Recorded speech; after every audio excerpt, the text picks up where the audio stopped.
اعوذ باللہ من الشیطان الرجیم بسم اللہ الرحمن الرحیم اللہم صلی علی سیدنا و مولانا محمد وعلی آل سیدنا و مولانا محمد وبارک وسلم وصلوا علیہ انا صلاتی و نسکی و محیای و مماتی للہ رب العالمین۔ السلام علیکم ورحمۃ اللہ وبرکاتہ۔ آپ دیکھ رہے ہیں پروگرام میری پہچان، اور میری پہچان میں آپ کی میزبان سیدہ زینب حاضر خدمت ہیں۔ آج جو عنوان لے کر ہم آپ کی خدمت میں حاضر ہوئے ہیں میری پہچان میں، وہ ہے نبی کریم صلی اللہ علیہ وسلم کا اللہ پر توکل اور یقین۔ اللہ کے رسول سرور دو عالم امام الانبیاء حضرت محمد مصطفیٰ صلی اللہ علیہ وسلم کا جو اللہ پر یقین اور غیر متزلزل یقین، اللہ پر توکل اور غیر متزلزل یقین، یہ وہ عظیم وصف ہے کہ جس نے نہ صرف حضور صلی اللہ علیہ وسلم کی حیات مبارکہ کو کامیابیوں سے ہمکنار فرمایا، بلکہ تمام امت مسلمہ کو یہ سبق بھی دیا کہ جب ہم کوئی بھی کام اللہ کی رضا، اللہ کی خوشنودی، اللہ پر توکل، اللہ پر مکمل یقین کے ساتھ کسی بھی راستے کا انتخاب کرتے ہیں تو یقینی طور پر اللہ رب العزت ہمیں کامیابیوں سے ہمکنار فرماتا ہے۔ قرآن مجید فرقان حمید میں وہ پاک پروردگار عالم کیا ارشاد فرماتا ہے؟ اللہ رب العزت ارشاد فرماتا ہے کہ اور جو اللہ پر بھروسہ کرے اللہ اس کے لیے کافی ہو جاتا ہے۔ اللہ اکبر۔ یعنی نبی کریم صلی اللہ علیہ وسلم کی جو پوری زندگی ہے، پوری حیات مبارکہ ہے، وہ اللہ پر توکل، یقین، مکمل بھروسہ، کامل یقین کا عملی نمونہ پیش کرتی ہے اور ہمیں بھی یہی درس دیتی ہے۔ اب اگر ہم بات کرتے ہیں ہجرت مدینہ کو دیکھیں تو کفار مکہ تعقب میں ہیں، سیدنا صدیق اکبر رضی اللہ تعالیٰ عنہ گھبراتے ہیں تو اللہ کے رسول کیا فرماتے ہیں؟ آپ پریشان نہ ہو، اللہ ہمارے ساتھ ہے۔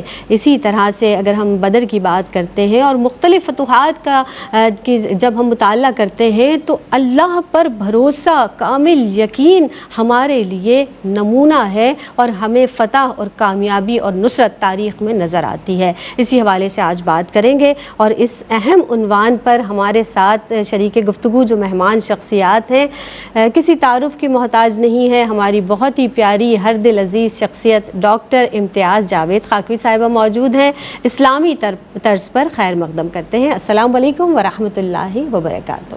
وعلیکم السلام ورحمۃ اللہ وبرکاتہ۔ کیسی ہیں آپ؟ خیریت سے ہیں؟ الحمدللہ، خوش آمدید کہتے ہیں میری پہچان میں آپ کو۔ بہت شکریہ۔ اور آج ایک مرتبہ پھر ایسی شخصیت ماشاءاللہ بہت عمدگی سے گفتگو فرمائی، گزشتہ پروگرام میں بھی حنا رضوان ایک مرتبہ پھر حاضر خدمت ہیں، ویلکم کرتے ہیں۔ السلام علیکم ورحمۃ اللہ وبرکاتہ۔ وعلیکم السلام سیدہ زینب، خوش رہیے۔ کیسی ہیں آپ؟ میں الحمدللہ، ایک مرتبہ پھر آپ کا خیر مقدم ہے میری پہچان میں۔ بہت شکریہ۔ اب بات کر لیتے ہیں نبی کریم صلی اللہ علیہ وسلم کا اللہ پر توکل ہے، اللہ پر یقین ہے۔ اس سے سب سے پہلے تو توکل اور یقین سے کیا مراد ہے یہ بتا دیجئے، اور قرآن مجید فرقان حمید میں اس کی اہمیت، اس کی فضیلت پر روشنی ڈالیے گا۔ شکریہ زینب۔ بسم اللہ الرحمن الرحیم۔ اللہ رب العزت نے قرآن مجید میں متعدد مقامات پر اللہ پر توکل کا حکم دیا ہے، اور ایک جگہ فرمایا کہ وَعَلَى اللَّهِ فَتَوَكَّلُوا إِن كُنتُم مُؤْمِنِينَ، کہ اگر تم ایمان والے ہو تو تمہیں اللہ پر بھروسہ کرنا چاہیے۔ بے شک۔ توکل کی ہم ڈیفینیشن پر غور کریں کہ کیا ہے اس سے مراد۔ دیکھیں دنیا ہے، ہم دنیا میں رہتے ہیں، دنیا کو دار الاسباب کہتے ہیں کہ اسباب کا گھر ہے، یہاں اسباب آپ کو استعمال کرنے ہیں۔ صحیح۔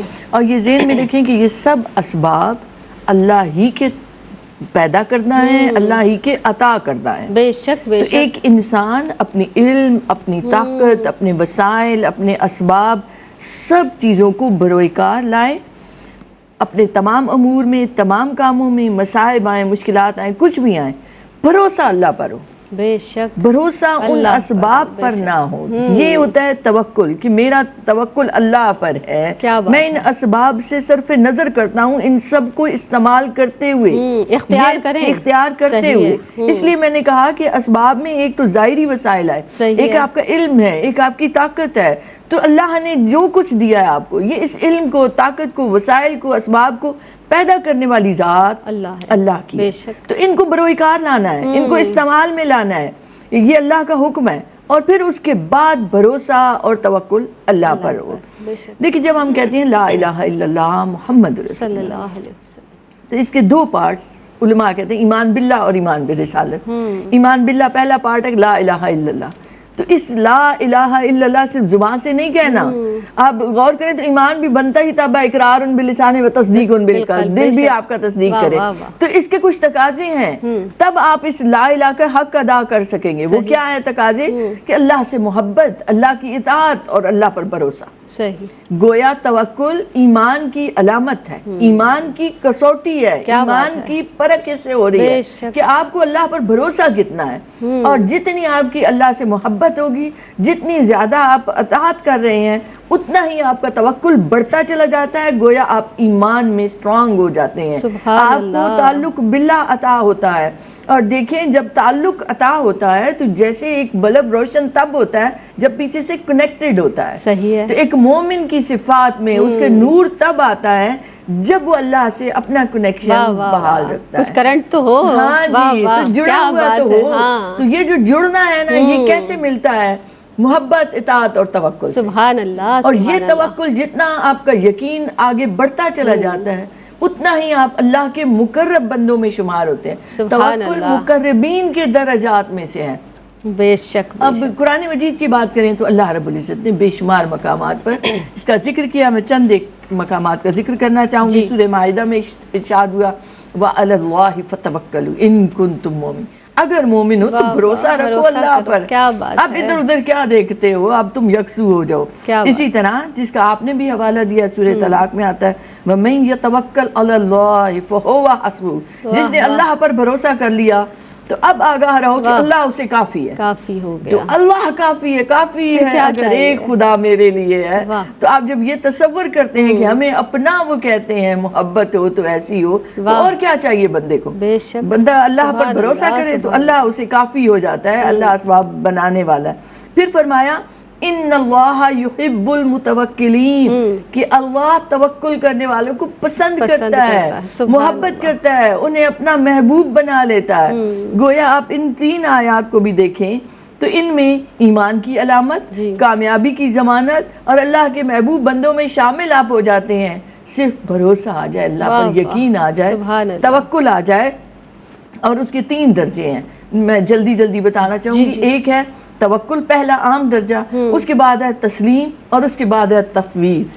یہ تینوں چیزیں اگر انسان میں آ جائیں تو انسان اللہ کے قریب ہو جاتا ہے. بھروسہ بھی، تسلیم و رضا کا پیکر بھی، اب تفویض کر دیا. اب معاملات میں پریشان ہونے کی ضرورت نہیں ہے. سبحان اللہ.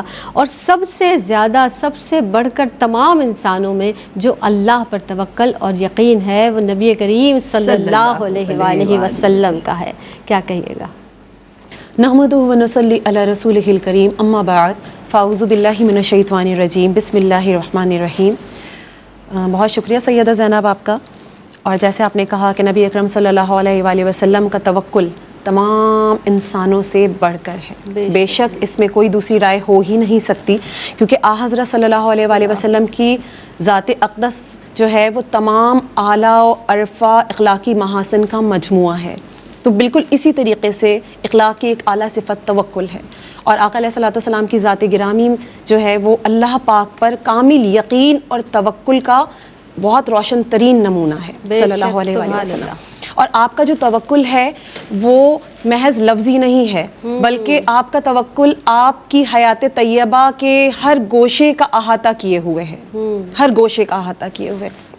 جہاں حضور علیہ الصلوۃ والسلام ظاہری اسباب کو اختیار کرنے کے ساتھ ساتھ بھروسہ صرف اللہ ہی کی ذات پر کر رہے ہیں، مطلب لیکن ظاہری اسباب کو اختیار کرنے کے ساتھ ساتھ بھروسہ اللہ کی ذات پر ہے. اگر ہم حضور علیہ الصلوۃ والسلام کی زندگی میں دیکھتے ہیں حیات طیبہ میں، اب ہم ذرا مکی زندگی کی طرف ایک نظر ڈالتے ہیں، کیونکہ جب ہم سیرت کا مطالعہ کرتے ہیں نا تو تمام محاسن، تمام اخلاق، تمام عادات آپ کی ہمیں جا بجا نظر آ رہی ہوتی ہے. تو مکی زندگی اور مدنی زندگی میں کافی فرق نظر آتا ہے. اچھا، مکی زندگی کا جو توکل ہے وہ یہ ہے کہ آقا علیہ الصلوۃ والسلام کو جب وحی اللہ تعالیٰ کی طرف سے آتی ہے اور حکم دیا جاتا ہے کہ اب اعلان کر دیجئے کہ اللہ ایک ہے، تو آقا علیہ الصلوۃ والسلام جو ہیں وہ کوہ صفا کی پہاڑی پر چڑھ گئے ہیں اس یقین اور اس بھروسے کے ساتھ کہ اللہ مجھے سنبھالنے والا ہے. کیونکہ وہاں کے مشرکانہ ماحول میں اور لا الہ کی صدا بلند کرنا بہت مشکل ترین کام تھا، لیکن آپ کا توکل کیا ہے؟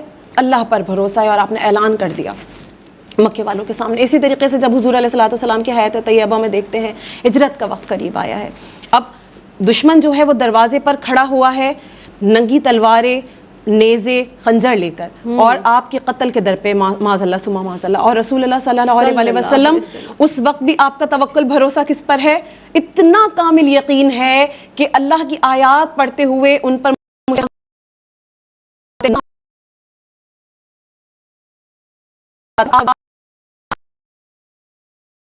لوگوں کو اللہ پاک نابینا کر دیتے ہیں، اندھے ہو جاتے ہیں، ان کو نظر ہی نہیں آتا کہ رسول اکرم صلی اللہ علیہ وسلم گزر گئے۔ پھر اگر ہم مکی زندگی میں ہجرت کے ساتھ دیکھتے ہیں کہ غار سور میں حضرت ابوبکر صدیق یار غار ساتھ ہیں رضی اللہ تعالیٰ عنہ، اور فرماتے ہیں کہ حضور اب دشمن ہمارے سر پر آ پہنچا ہے، اگر اس نے اپنے قدموں کی طرف دیکھا تو وہ یقیناً ہمیں دیکھ لے گا۔ تو آقا علیہ الصلوۃ والسلام دیکھیں، بھروسہ دیکھیں اللہ کی ذات پر، فرماتے ہیں ابو بکر ان دو کے بارے میں تمہارا کیا خیال ہے کہ جن کے ساتھ اللہ ہے؟ فرمایا لا تحزن ان اللہ معنا، کہ غم نہ کرو، بے شک اللہ ہمارے ساتھ ہے۔ اس قدر تکلیف میں، اس قدر مشکل حالات میں، لا یقینی حالات میں اللہ پر اتنا بھروسہ رکھنا یہ آقا علیہ الصلوۃ والسلام کی ذات مبارکہ ہی کر سکتی ہے۔ پھر ہم دیکھتے ہیں کہ مدنی زندگی ہے، ایک مرتبہ ایسا ہوتا ہے کہ آقا علیہ الصلوۃ والسلام سفر میں ہوتے ہیں اور آپ آرام فرما ہوتے ہیں اپنے خیمے کے اندر، تو آپ جب آرام فرما رہے ہوتے ہیں، غالباً سو رہے ہوتے ہیں، تو ایک اعرابی آتا ہے اور آپ کی جو تلوار لٹکی ہوئی ہوتی ہے اس کو اتارتا ہے اور آپ پر تان لیتا ہے، لیکن غیرت مند ہوتا ہے اس لیے آپ کو جگاتا ہے، مطلب سوتے ہوئے وار کرنا تو عربوں کی خاصیت نہیں تھی، آپ کو جگاتا ہے، پھر آپ سے کہتا ہے کہ اے محمد صلی اللہ علیہ وسلم اب بتاؤ کہ تمہیں مجھ سے کون بچائے گا۔ تو آقا علیہ الصلوۃ والسلام اس یقین کے ساتھ اللہ کی صدا بلند کرتے ہیں کہ اس اعرابی کے ہاتھ سے تلوار نیچے گر جاتی ہے اور آپ وہ تلوار اٹھا لیتے ہیں، پھر آپ وہ تلوار اس پر رکھ کے کہتے ہیں کہ اب تو بتا کہ تجھے مجھ سے کون بچائے گا۔ تو وہ کہتا ہے کہ آپ ہی مہربانی کریں گے تو بچوں گا، ورنہ تو میری کوئی سبیل نہیں ہے۔ تو آقا علیہ الصلوۃ والسلام پھر کریم بھی ہیں، آقا رحیم بھی ہیں، آقا فرماتے ہیں کہ اب چپکے سے یہاں سے نکل جا، چپکے سے یہاں سے نکل جا۔ پھر جب ہم غزوات کی بات کرتے ہیں اسی طریقے سے دیکھیں، غزوہ بدر کی بات ہے، 313 پر مشتمل ایک چھوٹی سی جماعت مسلمانوں کی ہے جو نومولود ہیں، ابھی چھوٹی سی جماعت ہے مدینے میں، اور سامنے لشکر آ گیا ہے 300 گنا بڑھ کر، اور ان کے پاس آلات حرب بھی ہیں، سامان جنگ بھی میسر ہے، ان کی تعداد بھی زیادہ ہے، ان کے پاس سواریاں بھی زیادہ ہیں۔ اب حضور علیہ الصلوۃ والسلام تمام صحابہ کو لے کر میدان بدر میں تشریف فرما تو ہیں، لیکن اللہ سے مناجات ہے، پوری رات آہوزاری ہے کہ اللہ آج ہی مختصر سی جماعت تیرے بھروسے لے کر یہاں پر بیٹھ گیا ہوں، اگر تو کرم نہیں کرے گا نا تو اس کے بعد زمین پر تیرا نام لیوا کوئی نہیں بچے گا۔ لیکن جو ظاہری اسباب تھے ان کو اختیار کرتے ہوئے وہ 313 کا مختصر لشکر جو ہے اتنے بڑے کفار کے لشکر کے ساتھ بھیڑ گیا ہے، اور اللہ پاک نے ان کو فتح و کامرانی نصیب فرمائی ہے۔ آقا علیہ الصلوۃ والسلام کا کامل یقین، کامل بھروسہ ہے جو اللہ کریم نے اس قدر شاندار فتح مسلمانوں کو عطا فرمائی۔ سبحان اللہ، سبحان اللہ، بہت ہی خوب انداز، بہت ہی پیارے واقعات آپ نے بیان فرمائے۔ ایک وقفہ لیتے ہیں، حاضر ہوتے ہیں اس مختصر سے وقفے کے بعد۔ السلام علیکم ورحمۃ اللہ وبرکاتہ۔ آپ دیکھ رہے ہیں پروگرام میری پہچان، اور میری پہچان میں آپ سب کو ایک مرتبہ پھر خوش آمدید کہتے ہیں۔ مجھے جناب سیدہ زینب کہتے ہیں، اور ہمارے ساتھ ڈاکٹر امتیاز جاوید خاکوی صاحبہ موجود ہیں، ہنا رضوان صاحبہ بھی موجود ہیں۔ نبی کریم صلی اللہ علیہ وسلم کا اللہ پر توکل اور یقین کے تعلق سے بات کی جا رہی ہے۔ مزید گفتگو کو آگے بڑھائیں گے۔ ڈاکٹر صاحبہ اب یہ بتائیے گا کہ کیا توکل کا آپا یہ مطلب ہے کہ انسان ہاتھ پہ ہاتھ دھر کے بیٹھا رہے؟ ابھی جیسے آپ نے بتایا نا کہ نہیں، اسباب اختیار کرنے ہیں، یعنی کیا توکل ہمیں بے عملی کا درس دیتا ہے؟ کیا کہیں گی؟ شکریہ زینب۔ دیکھیے ہرگز نہیں، اسلام سے زیادہ خوبصورت اور متوازن دین ہے ہی نہیں۔ بے شک بے شک، اتنا خوبصورت نظام عطا کیا، اتنا توازن رکھا ہر چیز میں۔ اب دیکھیں اللہ نے فرما دیا لیس للانسان الا ما سعی، انسان کے لیے وہی کچھ ہے جس کے لیے وہ کوشش کرے گا، تدابیر اختیار کرے گا، اٹھے گا، چلے گا، دوڑے گا، تگو دو کرے گا۔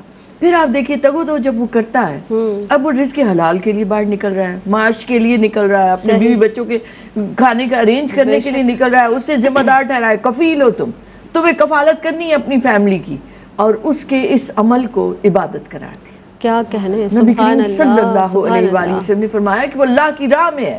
جو اپنے ماں باپ کے لیے تگ و دو کرتا ہے, جو اپنے بیوی بچوں کے لیے تگ و دو کرنے نکلا ہے گھر سے, وہ اللہ کی راہ میں ہے. پھر آپ دیکھیں تو علم کو پسند فرمائے, آ گئی ہے, شعور ہے, معرفت تک لے جاتی ہے. تو اس تعلیم و تعلم کے عمل کو پسند کیا تو باہر نکلتے ہو تو فرشتے پر پھیلا دیتے ہیں. تو اس وقت تک اللہ کی راہ میں ہو. جو علم کی اصول کی راہ میں مارا جائے وہ شہید ہے, شہادت کا درجہ. شہادت ہے. تو یہ کیا ہے؟ تگ و دو ہے علم کے لیے. اللہ نے اسے پسند فرمایا کہ نکلو باہر. پھر آپ دیکھیں نا تو سورہ بقرہ میں بنی اسرائیل کا ذکر آیا. بے شک. تو بنی اسرائیل کی 2 خرابیوں کا ذکر کیا. ایک یہ کہ وہ عمل سے جی چراتے تھے, عمل نہیں کرتے تھے, بیٹھے رہتے تھے. دوسرا ان کے ہاں یہ تھا کہ وہ قربانی دینے کو تیار نہیں ہوتے. تو ان کی خرابیوں کو بار بار پوائنٹ آؤٹ کیا کہ اے امت مسلمان, تمہیں ایسا نہیں کرنا. بے شک. ہوائی قلعے تعمیر مت کرو, خیالی پلاؤ مت پکاؤ, اٹھو اور عمل کے لیے آگے بڑھو. یہ اللہ کو پسند ہے کہ تم تگ و دو کرو, تم بیٹھ کر نہیں بلکہ پسند کیا اس کو. 2 بھائی ہیں, ایک عبادت کرتا رہتا ہے اور ایک اس کے لیے بھی رزق کی تلاش میں نکلتا ہے. تو حضور فرماتے ہیں کہ وہ سبقت لے گیا جو اس کے لیے بھی کھانے کا انتظام کرنے باہر نکلا ہے, حالانکہ وہ بیٹھ کر عبادت کر رہا ہے. مگر اللہ کو یہ پسند ہے کہ انسان تدابیر کو اختیار کرے. پھر ابھی بات ہو رہی تھی جیسے توکل کی, آپ دیکھیں تو محبوب کبریاں ہے, صاحب التاج, صاحب معراج ہے, امام الانبیاء, سید المرسلین ہے, مگر زرہ پہن رہے ہیں جی, گھوڑے جتنے ہیں ساتھ لے رہے ہیں, تلواریں ساتھ لے رہے ہیں. یہ کیا ہے؟ یہ اسباب کو استعمال کرنا ہے, یہ سبق دینا ہے امت کو کہ جب بھی نکلو تو اپنے گھوڑے تیار رکھو. دشمن سے مقابلہ آئے تو یہ نہیں کہ بس ہم اللہ پر توکل کیے ہوئے, نہیں, اپنے اسباب کو, اپنی طاقت کو, اپنے زور کو, اپنی جتنے وسائل ہیں ان کو استعمال کرتے ہوئے پھر بھروسہ اللہ پر, پھر ان اسباب پر نہیں ہونا چاہیے. پھر آپ دیکھیں حضرت یوسف علیہ السلام کی پوری سورہ مبارکہ ہے, ان کا واقعہ بیان ہوا تو ان کو پتہ چل گیا کہ 7 سال جو ہیں وہ خیزی کے ہیں اور 7 سال پہ قید کے ہیں. اب جب پتہ چل گیا تو انہوں نے کیا کیا؟ اسباب اختیار کیے, غلہ اکٹھا کیا, اناج اگایا زمینوں میں اور 7 سال کے لیے اسے ذخیرہ کر کے ایون 7 ارد گرد کے لوگوں کو بھی مدد کی. تو اسباب ساروں کو استعمال کیا. تو یہ تو انبیاء کا شیوا ہے. نبی کریم صلی اللہ علیہ وآلہ وسلم طائف کے میدان میں جا رہے ہیں تبلیغ اسلام کے لیے. آپ صلی اللہ علیہ وآلہ وسلم معاشی مکاتبہ ہو رہا ہے آپ سے معاشرتی, آپ وہاں پتے کھا کر گزارا کر رہے ہیں, مگر اسی دنیا میں رہتے ہوئے انہی اسباب کو استعمال کرتے ہوئے یقین اور بھروسہ اللہ پر ہے. دیکھیں کسی کے سامنے کھانا رکھا ہوا ہے, اسے بھوک بھی لگی ہوئی ہے اور وہ کہے کہ میرا توکل ہے اللہ پر, خود ہی میرے اندر پہنچ جائے گا, تو اس کو اسلام نے حماقت قرار دیا. بے شک کہ خود کو ہلاکت میں مت ڈالو, ہاتھ بڑھاؤ, کھانا کھاؤ. یہ رزق ہے, یہ اللہ ہی کا پیدا کردہ ہے. ایک ذہن میں یہ رکھیں کہ اللہ رب العزت قادر مطلق ہے, نہ وہ وعدہ خلافی کرتا ہے, نہ اس میں کوئی وہ کمی ہے, کمزوری ہے, نقص سے پاک ہے. وہ حضرت رابعہ بصریہ سے کسی نے کہا نا کہ میں آپ کے لیے وہ فلاں امیر سے, رئیس سے بات کرتا ہوں کہ وہ آپ کے لیے راشن کا انتظام. انہوں نے کہا کیوں؟ کیا امیروں کو دیتے ہوئے رب غریبوں کو بھول گیا؟ اللہ اکبر, کیا بات ہے, کیا کہنے. صلی اللہ علیہ وسلم کے پاس ایک شخص آتا ہے تو اونٹ کو چھوڑ آتا ہے, تو کہتا ہے, آ کے بتاتا ہے کہ میں نے اونٹ کو اللہ پہ توکل پہ چھوڑ دیا. آپ نے فرمایا نہیں, جاؤ پہلے اسے باندھو پھر اللہ پر توکل کرو. تو یہ جو باندھنا ہے یہ اسباب کو استعمال کرنا ہے, اور یہ یاد رکھیں کہ اسباب پیدا کردہ اس اللہ ہی کے. بے شک. تو اللہ نے یہ بنائی ہی اس لیے کہ تم انہیں استعمال میں لاؤ. تو جو جتنی ذہانت سے استعمال کرتا ہے اللہ اس پر خوش ہوتا ہے. کیا بات ہے. اب آپ غور کریں تو جو بڑے بڑے سائنسدان ہیں انہوں نے کیسے تفکر کیا, اسباب کو استعمال کیا, اللہ نے ذہنوں کو کھول دیا, ان کے لیے آ گئی شعور اور ان کی ایجادات کے لیے راہیں ہموار ہو گئی. تو یہ ذہن میں رکھیں کہ جب انسان تدابیر کو اختیار کرتا ہے اور حق بات کے لیے, حق چیزوں کے سبحان اللہ, سبحان اللہ کی اور یہی دیکھتے ہیں نا ہم آپا کہ بہت سے لوگ واقعی اب 24 گھنٹے جو دیے ہیں اللہ نے سب کو دیے ہیں, کوئی زیادہ کام کر رہا ہے, کوئی کم کام کر رہا ہے. بہت سے لوگ بے جا اپنے وقت کو برباد کر رہے ہوتے ہیں, پڑے رہتے ہیں, کچھ نہیں کرتے, اور اس کے بعد شکوہ اور شکایت کرتے ہیں, اور پھر اللہ رب العزت سے بھی شکوہ اور شکایت کرتے ہیں. تو کچھ کریں, یقینی طور پر اللہ آپ کو کامیابیاں عطا فرمائے گا کہ اٹھ باندھ کمر کیا ڈرتا ہے, پھر دیکھ خدا کیا کرتا کرتا ہے. تو آپ سے یہ میرا سوال ہے نا کہ نبی کریم صلی اللہ علیہ وآلہ وسلم کے فرمودات کے مطابق کیا احکامات ہیں توکل اور یقین کے حوالے سے، کیا کہیں گی آپ؟ آقا علیہ الصلوۃ والسلام و تسلیم نے توکل کے حوالے سے ایک تو عملی مظاہرہ آقا علیہ الصلوۃ والسلام نے کر کے دکھایا، بے شک. لیکن جو فرمان رسالت ایک بہت صلی اللہ علیہ وسلم مشہور بھی ہے اور کافی لوگ سن بھی چکے ہیں، اور اللہ پاک ہمیں ایسا توکل کرنے کی توفیق عطا فرمائے. آج کے پروگرام کے توسط سے میرے تمام ناظرین کے لیے، حاضرین کے لیے دعا ہے کہ حضور علیہ الصلوۃ والسلام کی حدیث مبارکہ ہے جس کا مفہوم ہے اگر تم اللہ پر ویسا بھروسہ کرو جیسا کہ اس کے کرنے کا حق ہے بے شک. تو تمہیں اس طرح رزق عطا فرمائے گا جیسے پرندوں کو عطا فرماتا ہے کہ جب وہ صبح نکلتے ہیں تو خالی پیٹ ہوتے ہیں، لیکن جب شام کو ہوتے ہیں تو سیراب ہو کر گھر لوٹتے ہیں، آسودہ ہو کے نکلتے ہیں. کیا بات. گھر لوٹتے ہیں. اسی طریقے سے آقا علیہ الصلوۃ والسلام کی حیات طیبہ میں تعلیمات میں جو ہمیں، جیسے آپا نے بھی مفصل طریقے سے بیان فرمایا ہے، ہمیں توکل اور تدبیر کے اندر توازن نظر آتا ہے. جو حضور نے ہمیں سکھایا ہے کہ خالی ہاتھ پہ ہاتھ رکھ کے بیٹھنا توکل نہیں ہے. دیکھیں آقا علیہ الصلوۃ والسلام جنگ خندق کا موقع ہے اور شدید سردی کے دن ہیں اور شدید قحط ہے، بھوک ہے، تکلیف ہے، اذیت ہے، اور صحابہ کرام اذیت میں ہے. ایک تو اذیت وہ ہے جو آقا علیہ الصلوۃ والسلام کی اپنی ذات مبارکہ کو ہے، اور ایک وہ اذیت ہے جو ساتھیوں کی ہے، وہ بھی حضور کو بہت تکلیف دیتی ہے. لیکن حضور علیہ الصلوۃ والسلام اس سچویشن میں بھی خندق کھودنے کا حکم دیا ہوا ہے. صحابہ کرام نے وہ تدبیر اختیار کی ہوئی ہے تاکہ دشمنوں سے بچا جا سکے. پھر حضرت عبداللہ ابن عباس رضی اللہ تعالیٰ عنہ سے روایت ہے کہ آقا نبی کریم صلی اللہ علیہ وآلہ وسلم نے فرمایا کہ میری امت کے 70,000 افراد بغیر حساب کتاب کے جنت میں جائیں گے. سبحان اللہ، سبحان اللہ. اب سوچنے کی بات ہے کون ہے. پھر حضور نے خود ہی آگے اس کی وضاحت بھی دے دی. فرمایا جو نہ تو غیر شرعی جھاڑ پھونک کرتے ہوں گے، نہ بدشگونی لیتے ہوں گے، اور صرف اللہ کی ذات پر بھروسہ کرتے ہیں. اب اس میں تھوڑا سا میں ایک بات کا اضافہ کروں گی کہ جو توکل والے ہوتے ہیں نا زینب، تو وہ ویسے بھی ان چیزوں سے دور رہتے ہیں.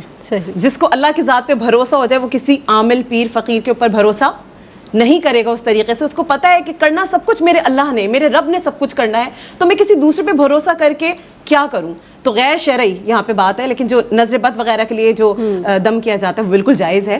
اچھا جی، پھر اسی طریقے سے حضرت انس بن مالک رضی اللہ تعالیٰ عنہ سے روایت ہے کہ آقا علیہ الصلوۃ والسلام نے توکل کے لیے ایک دعا ارشاد فرمائی ہے، اور جو کہ میرا اپنا بھی معمول ہے اور میں آپ کے توسط سے، اس پروگرام کے توسط سے سب کو بتانا چاہوں گی. آقا علیہ الصلوۃ والسلام نے کہا کہ جو گھر سے نکلتے ہوئے اس دعا کو پڑھ لے اور اپنا معمول بنا لے تو اللہ پاک اس کی حفاظت فرماتے ہیں. دعا ہے بسم اللہ توکلت علی اللہ لا حول ولا قوۃ الا باللہ العلی العظیم. اور اس کا ترجمہ میں بتا دوں کہ ہم بغیر ترجمے کے بہت سارے کام کر رہے ہوتے ہیں جس کی افادیت کا ہمیں اندازہ نہیں ہوتا. کہ اللہ کے نام کے ساتھ میں نے اللہ پر بھروسہ کیا کہ نہ طاقت ہے نہ قوت ہے مگر اللہ کے ساتھ. میں نے اللہ کے نام کے ساتھ اللہ پر بھروسہ کیا. اس کے بعد یہ دعا جب ہم پڑھ لیتے ہیں تو اس کے بعد ہوتا کیا ہے، شیطان جو ہے اس دعا کے پڑھنے والے سے دور بھاگ جاتا ہے. پھر دوسرا شیطان اس کو آ کے کہتا ہے کہ بھلا تو ایسے شخص کا کیا بگاڑ سکتا ہے جس کو اللہ تعالیٰ کی ہدایت مل گئی ہو، جس کو عافیت دے دی گئی ہو اور جس کو بچا لیا گیا ہو. مطلب اس دعا کے پڑھنے والے کو بچا لیا جاتا ہے، عافیت میں لے لیا جاتا ہے اور اس کو ہدایت عطا فرما دی جاتی ہے. تو اس دعا کے پڑھنے کے اتنے فوائد ہیں تو کوشش کرنی چاہیے کہ اس کا بھی معمول بنائیں. پھر حضرت عبداللہ ابن عباس رضی اللہ عنہ سے ایک اور روایت ہے کہ فرماتے ہیں کہ بدفعلی شرک ہے اور بدفعلی کرنے والا ہم میں سے نہیں ہو سکتا. لیکن اگر کوئی اس پر قائم رہا، جیسے پرانے زمانے کے لوگ تھے، اس زمانے میں بھی کچھ لوگ ہیں جن کو علم نہیں ہے، لیکن توکل کے ذریعے اللہ کریم اس سے دور کر دیتا ہے. مطلب بری عادات کا اللہ کریم ہمارے اندر سے خاتمہ کر دیتا ہے اگر ہم صرف اور صرف اس کی ذات پر بھروسہ کرتے ہیں، اس کی ذات پر یقین کرتے ہیں. تو یہ جب بھی ممکن ہے کہ ہمارا توکل. اچھا، توکل کا پہلا درجہ آپ نے جیسے بیان فرمایا، میں بتاؤں. پہلا درجہ یہ ہے کہ انسان اللہ کے سامنے اپنے آپ کو اس طرح پیش کر دے اور اس کے سامنے ایسا ہو جائے جیسے میت غسال کے سامنے ہوتی ہے، کہ وہ الٹ دے یا پلٹ دے، اور جس حال میں اللہ رکھے بندہ اس پر راضی ہو، اس پر مطمئن ہو، اس پر اتنا بھروسہ اس کو کامل ہونا چاہیے کہ میرا رب مجھے کبھی گرنے نہیں دے. صحیح، بے شک، سبحان اللہ. یعنی اللہ پر بھروسہ اور اللہ پر یقین اور وہ پروردگار عالم کہ جب ہم اللہ سے مانگتے ہیں، کسی پریشانی میں گھر جاتے ہیں، مسائل ہیں، اسباب ہم اللہ سے مانگتے ہیں کہ پروردگار اب میں پھنس گیا ہوں، اب مجھ سے کچھ نہیں ہوتا، ہر دروازہ بند نظر آتا ہے، تو ہی کوئی ایسا سبب بتا دے پروردگار عالم، تو وہ ہم اللہ رب العزت ہمارے لیے راستوں کو ہموار کر دیتا ہے، در کو واں کر دیتا ہے، بند دروازے بھی ہمارے لیے کھول دیتا ہے. لیکن مانگیں تو اس یقین کے ساتھ، مانگیں تو اس بھروسے کے ساتھ کہ عطا کرنے والی ذات تو صرف وہی پاک پروردگار عالم ہے. ایک وقفہ لیتے ہیں، حاضر ہوتے ہیں. السلام علیکم ورحمۃ اللہ وبرکاتہ. آپ دیکھ رہے ہیں پروگرام میری پہچان، اور آج جناب ہم بات کر رہے ہیں اللہ کے رسول امام الانبیاء حضرت محمد مصطفیٰ صلی اللہ علیہ وسلم کا اللہ پر توکل اور اللہ پر یقین. اس تعلق سے گفتگو کی جا رہی ہے. ڈاکٹر امتیاز جاوید خاکوی صاحبہ تشریف فرما ہیں اور حنا رضوان صاحبہ بھی تشریف فرما ہیں. ڈاکٹر صاحبہ، جس طرح سے بات ہوئی نا اللہ پر یقین اور توکل کے، آپ نے ڈیٹیل کے ساتھ بتایا، اور نبی کریم صلی اللہ علیہ وسلم کی حیات مبارکہ سے بھی ہم نے بہت سارے واقعات سے ہم نے اللہ پر یقین اور بھروسہ اور توکل سیکھا ہے. اب صحابہ رضوان اللہ علیہم اجمعین جو اللہ کے رسول سے محبت کرتے ہیں، انہوں نے انہی کے زیر سایہ تربیت پائی ہے، ان کی زندگیوں سے کچھ مثالیں جو عکس کی ہیں وہ بتائیے گا، کچھ ارشاد فرمائیے. شکریہ زینب. دیکھیے، اس کی میں وضاحت یہاں سے شروع کروں گی کہ آج ہماری دنیا میں دو طرح کے نظریات پائے جاتے ہیں. ایک نظریہ یہ ہے کہ اسباب کو استعمال کرتے ہیں، ہم بھروسہ اسباب پر ہی کر لیتے ہیں. ہم یہ سمجھتے ہیں کہ میں نے محنت کی ہے تو اب میں نے تو فرسٹ آنا ہی آنا ہے. اللہ کی طرف دھیان ہی نہیں جاتا. توکل ہم نے اپنی محنت اپنے اسباب پر کر لی. یہ ہے غلط نظریہ. اور دوسرا نظریہ یہ ہے کہ عمل چھوڑ کے بیٹھ گیا، میرا تو توکل اللہ پر ہے، اب وہی مجھے دے گا، اب آپ نے تدابیر اختیار ہی نہیں کی. تو یہ دونوں نظریات غلط ہیں. امام غزالی رحمۃ اللہ علیہ فرماتے ہیں، اب یہ صحابہ کی بھی آپ محسوس کریں کہ ان میں علم بھی تھی، کیفیت بھی تھی اور عمل بھی تھا. یہ تین چیزیں ملتی ہیں تو توکل بنتا ہے. علم یہ کہ اللہ ہے مسبب الاسباب ذات، یہ بھی اسی نے بنائے ہیں تو مجھے یہ اختیار کرنی ہے. یہ علم ایک جان لینا. پھر کیفیت کے اندر آپ کے واقعی یقین ہو نا، وہ آپ علم الیقین سے آگے بڑھیں، عین الیقین اور حق الیقین تک جا پہنچے. یہ السابقون الاولون ایسے نہیں بنے، والذین معہ ایسے نہیں بنے، مہاجرین اور انصار ایسے نہیں بنے جن کو اللہ فرما رہا ہے رضی اللہ عنہم ورضوا عنہ، جن کو رضا کا مجدہ سنایا جا رہا ہے. یہ ان میں کیفیت تھی اللہ پر بھروسے کی، اور عمل تھا ان کے اندر. یہ گھر نہیں بیٹھے رہتے تھے، وہ لکڑی کا گٹا اٹھائے ہوئے، آواز کان میں پڑتی ہے بیٹھ جاؤ، وہیں بیٹھ جاتے ہیں. تو ایک تذبذب نہیں ہے ان کے اندر، شک شبہ نہیں ہے. ان کے اندر تسلیم و رضا ہے کہ جب حکم آ گیا تو پھر کچھ نہیں. وہ شب عروسی میں اپنی دلہن کو چھوڑ کے جہاد کے لیے چلے جاتے ہیں. تو یہ ایک ان کی کیفیت ہے. پھر آپ دیکھیے ابھی ہجرت کی بات ہوئی، سیدنا حضرت علی کرم اللہ وجہ مولا علی کا اس بستر پر سونا جہاں پتہ ہے کہ دشمن چاروں طرف سے اور بے خوف و خطر سو رہے ہیں، یہ توکل ہے اللہ پر.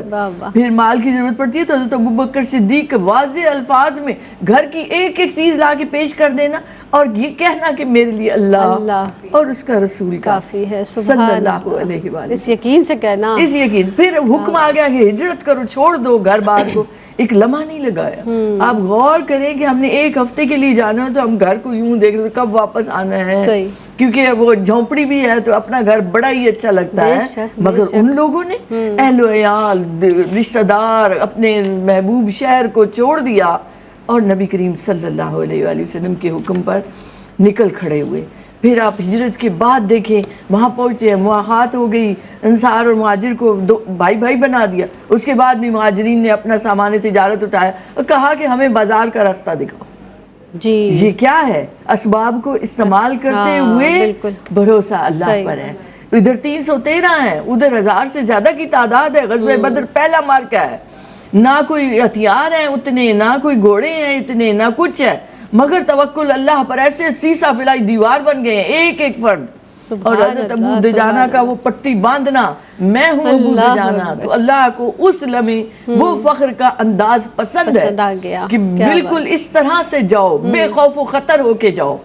اور یہ تو پیچھے چلا آ رہا ہے نا، جیسے وہ بے خطر کی بات آتی ہے تو حضرت ابراہیم کی یاد آ جاتی ہے. بے خطر کود پڑا آتش نمرود میں، عقل ہے محو تماشائے لبے بام ابھی. علم، کیفیت اور عمل، ان کو اکٹھا کیجئے، تسلیم و رضا کا پیکر بن جائیے. سبحان اللہ رب العزت ہمیں حقیقی معنوں میں توکل کی الہی آمین، الہی آمین. ہنا آپ یہ ارشاد فرمائیے، اب جس طرح ہم توکل کی، اللہ پر یقین کی، بھروسے کی، کامل یقین کی بات کر رہے ہیں بار بار، تو آپ یہ ارشاد فرمائیے کہ انسان کی شخصیت پر اور اس کی جو دنیاوی زندگی ہے اس پر اثرات کیا کیا کیسے مرتب ہوتے ہیں، کیا کہیں گے آپ اس حوالے سے؟ دیکھیے زینب، جو توکل کے ثمرات ہیں، اثرات جو ہیں وہ ان گنت ہیں بے شک، لیکن قرآن و حدیث کی روشنی میں اگر ہم بات کرتے ہیں تو میں کچھ چیدہ چیزیں جو ہیں وہ میں شامل کروں گی کہ سب سے پہلے جو حاصل ہوتا ہے نا توکل کرنے سے، وہ اللہ کی محبت حاصل ہوتی ہے، جو کہ بہت بڑی بات ہے، جو کہ بہت بڑی بات ہے. اگر ہم یہ سوچ لیں کہ دنیا میں آنے کا ہمارا مقصد کیا ہے، اللہ تیری محبت کو حاصل کرنا ہے، بے شک. تو اللہ کریم فرماتے ہیں نا ان اللہ یحب المتوکلین، کہ بے شک اللہ محبت کرتا ہے توکل کرنے والوں سے. اچھا، بے شک لگانے کا مقصد یہ ہے کہ کسی کو شک باقی نہ رہے. کیا بات کہ اللہ محبت کرتا ہے جو مجھ پر بھروسہ کرتا ہے، جو مجھ پر یقین کرتا ہے جیسا کہ حق ہے، تو میں اس شخص سے محبت کرتا ہوں. تو میں کہتی ہوں اس سے بڑا ثمر ایک بندے کے لیے ہو کیا سکتا ہے جسے اللہ کی محبت حاصل ہو جائے. دیکھیں ہم جو بھی اعمال کرتے ہیں، جو بھی افعال کرتے ہیں، جو بھی صبر کرتے ہیں، جو برداشت کرتے ہیں، اس کی وجہ کیا ہوتی ہے کہ ہمیں اللہ اس کے رسول کی محبت حاصل ہو جائے. تو متوکلین کو جو سب سے بڑا ثمر اللہ کریم دیتے ہیں وہ اپنی محبت سے عطا کرتے. پھر دوسری جو سب سے بڑی بات ہوتی ہے دنیا میں سب سے زیادہ جو خطرہ رہتا ہے وہ شیطان سے رہتا ہے ہر وقت، کہ شیطان سے اس بندے کی حفاظت ہو جاتی ہے جو اللہ کی ذات پر بھروسہ کرتا ہے. اور سورہ نحل کی آیت کا یہ ترجمہ ہے کہ جو لوگ ایمان لائے اور اپنے رب پر توکل کرتے ہیں تو ان پر اس کا مطلب شیطان کا کوئی تسلط ہی نہیں ہے، کوئی تسلط نہیں ہے، ان پر حاوی نہیں ہو سکتا شیطان اور اس کے خیالات، وہ شیطان کی قید سے آزاد ہو جاتے ہیں. پھر ارشاد باری تعالیٰ ہے